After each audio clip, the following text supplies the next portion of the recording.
मनोज जरांगेंना मुंबई पोलिसांनी नोटीस बजावलेली आहे। आज सकाळी 11 वाजता आझाद मैदान पोलीस ठाण्यामध्ये हजर राहण्याच्या सूचना जरांगेंना देण्यात आल्या।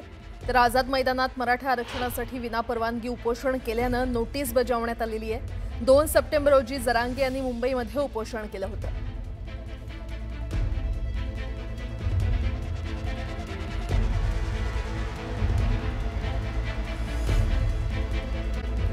भाजपचे नेते राज्याचे कॅबिनेट मंत्री राधाकृष्ण विखे पाटील यांनी शेतकऱ्यांच्या कर्जमाफी संदर्भात एक वादग्रस्त वक्तव्य केलं होतं।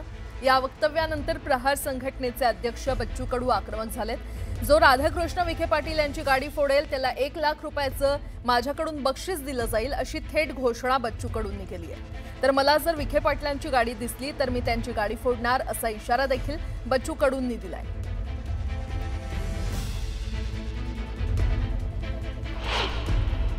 नाव राधाकृष्ण ठेवायचं आणि कृत्य मात्र कंसाची करत असेल तर हे कंसाची औलाद हाकून काढा त्या पार्टीतून। तुम्ही तुमच्या मुख्यमंत्र्याला शेऱ्याला लागले का? फडणवीस साहेब एका इकडे कर्जमाफीची घोषणा करतं, तारीख देतं आणि हे वाचाळवीर मंत्री महोदय सांगतं का कर्जमाफी किती डाव द्यायची, काय करायचं, किती डाव लुटायचं तुम्ही त्याचं ठरलं नाही पाहिजे? अरे शुक्र माना लोक तुम्हाला मारत नाही। मी तर म्हणतो जो राधाकृष्ण विखे पाटलाची गाडी फोडून ना त्याला 1 लाखाचं बक्षीस मालायचं। मी तर फोडणारच आहे भेटला तर, पण हे नालायकी थांबवा, आम्ही सहन करणार नाही। चिथावणीपर वक्तव्य करून महाराष्ट्रातील कायदा व सुव्यवस्था बिघडवण्याचं काम करत आहे। मी हे आवाहन करतो की गेल्या 20 वर्षात आपण शेतकऱ्यांच्या आपल्या मतदारसंघात काय केलं, मी वारंवार प्रश्न केलेला आहे, काय केलं याचं उत्तर साधं आहे, मी ते द्यावं। मी हे असं चिथावणीपर वक्तव्य केल्यामुळे मुख्यमंत्र्यांकडे त्यांच्यावर कारवाईची मागणी करणार। बच्चू माझे मित्र आहे, त्यांनी सगळं जर माझ्याशी बोलले असते, चर्चा केली असते की एकदम मी काय म्हटलं, मी त्याचा नंतर सगळ्या माध्यमांसमोर बोलताना खुलासावर बोललो। मी मात्र बच्चू भाई तो खुलासा ऐकला पाहिजे। त्यांचा अजून काही गैरसमज असेल त्यांच्याशी बोलेल। बातमीपत्रामध्ये आता पाहणार आहोत सकाळच्या महत्त्वाच्या 100 बातम्या अतिशय वेगवान स्वरूपात। सुरुवात करूयात। उद्धव ठाकरे आणि संजय राऊतांनी भोळ्या भाबड्या चंद्रहार दादाला फसवलं, त्यांना निवडणुकीला उभं केलं आणि विशाल पाटलांना निवडून दिलं। आता चंद्रहार पाटलांना राज्यसभेवर वाजत गाजत घेऊन जाऊया असं वक्तव्य करत शहाजी बापू पाटलांनी उद्धव ठाकरेंवर टीका केली। आमच्या पैलवान गड्याचा नाद नाही करायचा, नाद केला तर एकच फाईट, वातावरण टाईट असं म्हणत उपमुख्यमंत्री एकनाथ शिंदेंनी चंद्रहार पाटलांचं कौतुक केलं। चंद्रहार पैलवान जरी असला तरी तो उसासारखा गोड आहे। रक्तदान शिबिर, गोवंश संरक्षण असे विविध सामाजिक उपक्रम चंद्रहार पाटील राबवतो। बच्चू कडूंच्या इशाऱ्यानंतर मंत्री विखे पाटलांनी प्रतिक्रिया दिली आहे। बच्चू कडू आपल्याशी बोलले असते तर खुलासा दिला असता। माध्यमांना दिलेला खुलासा बच्चू कडूंनी ऐकला पाहिजे। त्यांचा अजून काही गैरसमज असेल तर त्यांच्याशी बोलेन। बच्चू कडू माझे चांगले मित्र असून त्यांचा गैरसमज दूर करून आमची मैत्री आणखी दृढ करेन असं वक्तव्य विखे पाटलांनी केलं। बच्चू कडू चिथावणीखोर वक्तव्य करून कायदा सुव्यवस्था बिघडवत असल्याचा आरोप आमदार प्रवीण तायडेंनी केलाय। तर जेवढं वय कडूंचं आहे तेवढा अनुभव विखेंना असल्याचं म्हणत त्यांनी जोरदार टीका केली। पालकमंत्री नितेश राणेंनी सिंधुदुर्ग जिल्ह्यातील 192 वाडी वस्त्यांची आणि 25 रस्त्यांची जातीवाचक नावं बदलण्याचा निर्णय घेतलाय।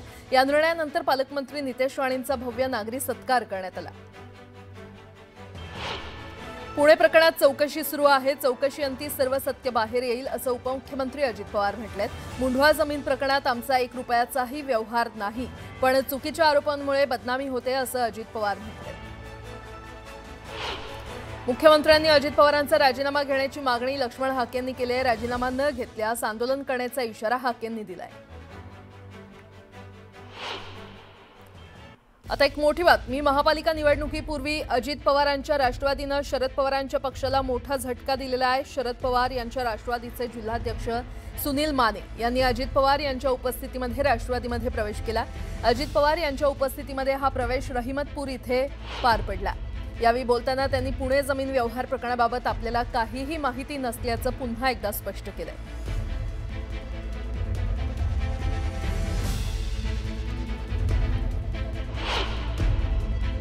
मला वेगवेगळ्या ठिकाणी टार्गेट केलं जातं। आता ही जी घटना घडायला नको होती ती घडली. मला काही त्याच्याबद्दल माहिती नव्हतं. मी म्हणलं माहिती घेऊन चालतो. आता काही जण म्हणले एवढी मोठी माहिती दादाला नाही, काही माहिती कशी नाही. अरे बाबा, दादा ही सकाळी 6ला कामाला लागतोय, ते रात्री 10-11ला घरी जातोय. त्याच्यामुळे मला नाही माहिती. नंतर मी माहिती घेतली, त्याच्यात काहीच व्यवहार झाला नाही. 1 रुपया कुणाला दिलाही नाही, 1 रुपया घेतलाही नाही. आता त्याची कमिटी झालेली आहे, मुख्यमंत्र्यांनी लक्ष घातलंय, तिघांच्यावर FIR दाखल झाला. 70,000 कोटीचा आरोप झाला. अरे म्हणलं ते 70,000 कोटीतले 100च कोटी मला दे, बाकी सगळे तू घेऊन जा. माझं 10 पिढ्या बसून खातील 100 कोटी. पण काय ते मला तुम्ही दाखवना, कुठं पैसे तर काय पैसे. दाढी टाकल्यास सगळं काही केलं. माझ्या नातेवाईकांच्यावर 22 ठिकाणी दाढी टाकल्या. एवढा मला त्याच्यामध्ये त्रास झाला, पण मी सहन केला. मी आता जास्त वेळ आपला घेत नाही, परंतु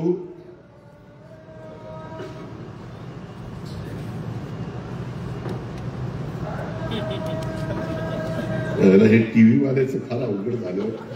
मला ती आता चिठ्ठी आली, टीव्हीवर कार्यक्रम लाईव्ह सुरू आहे, पेट्याचा तुरा खोचा.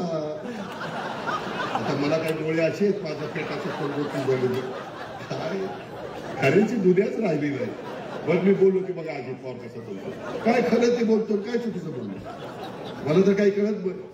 हा तर इथून पुढे असं कर बाळासाहेब, कुठं सभा असली की एक आरसा असावा, म्हणजे मी मतदार की काय.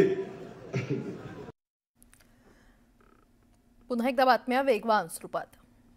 निवडणुकीआधी कल्याण डोंबिवलीमध्ये उद्धव ठाकरेंच्या शिवसेनेला मोठा धक्का बसलाय. शिवसेना उबाठा पक्षाचे जिल्हा प्रमुख दीपेश म्हात्रे यांनी भाजपमध्ये प्रवेश केलाय. कोणत्याही कमिटमेंटसाठी आलो नाही, सर्वसामान्यांना न्याय देण्यासाठी भाजपमध्ये प्रवेश केला. माझी कुणावरही नाराजी नाही, असं वक्तव्य दीपेश म्हात्रे यांनी केलंय. महापालिका निवडणुकीपूर्वी अजित पवारांच्या राष्ट्रवादीनं शरद पवारांच्या पक्षाला मोठा झटका दिला. शरद पवार यांच्या राष्ट्रवादीचे जिल्हाध्यक्ष सुनील माने यांनी अजित पवार यांच्या उपस्थितीमध्ये राष्ट्रवादीमध्ये प्रवेश केला. अजित पवार यांच्या उपस्थितीमध्ये रहिमतपूर इथे पक्षप्रवेश पार पडला. मंत्री भरत गोगावले आणि आमदार महेंद्र दळवींनी सुनील तटकरेंना धक्का दिला. तटकरेंचे समर्थक सुरेश महाबळे आणि चंद्रकांत लोखंडे यांनी शेकडो कार्यकर्त्यांसह शिवसेनेमध्ये प्रवेश केला. रायगडमध्ये शिंदेंच्या शिवसेनेनं एकला चलोची भूमिका घेतलेली आहे. शिवसेना आणि राष्ट्रवादीची युती होणं कठीण असल्याचं भरत गोगावले यांनी म्हटलंय. जतमध्ये गोपीचंद पडळकरांनी भाजपकडून स्वबळाचा नारा दिलाय. पडळकरांनी उमेदवारांची यादी देखील निश्चित केलेली आहे. महायुती म्हणून कुणाचाही प्रस्ताव आला नाही, प्रस्ताव आल्यावर विचार करू, अशी प्रतिक्रिया पडळकर यांनी दिली आहे. पुण्यात शिवसेना आणि पतितपावन संघटनेची युती होणार आहे. पुण्यामध्ये दोन्ही संघटनांचा कार्यकर्ता मेळावा पार पडला. या मेळाव्यातून युतीची घोषणा करण्यात आली आहे. मूळ ओबीसीला उमेदवारी द्यायची हा पवारांचा निर्णय अतिशय योग्य असल्याचं म्हणत विनोद पाटलांनी शरद पवारांचे आभार मानलेत. आमची लढाई कधीच राजकीय आरक्षणासाठी नव्हती, तर शैक्षणिक आरक्षणासाठी आमची लढाई आहे, असं विनोद पाटील म्हटले.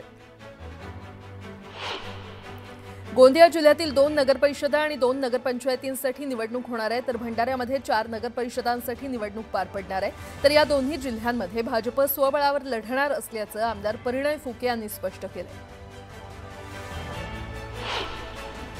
पाटणमध्ये महायुतीचा जो निर्णय होईल तोच निर्णय मेढ्यामध्ये होणार असल्याचं शंभूराज देसाई यांनी म्हटलेलं आहे. शिवसेनेच्या मेळाव्यात कार्यकर्त्यांना मार्गदर्शन करताना त्यांनी हे वक्तव्य केलं. तर शिवसैनिकांचा अपमान केल्यास जशास तसं उत्तर देण्याचाही इशारा त्यांनी दिलाय.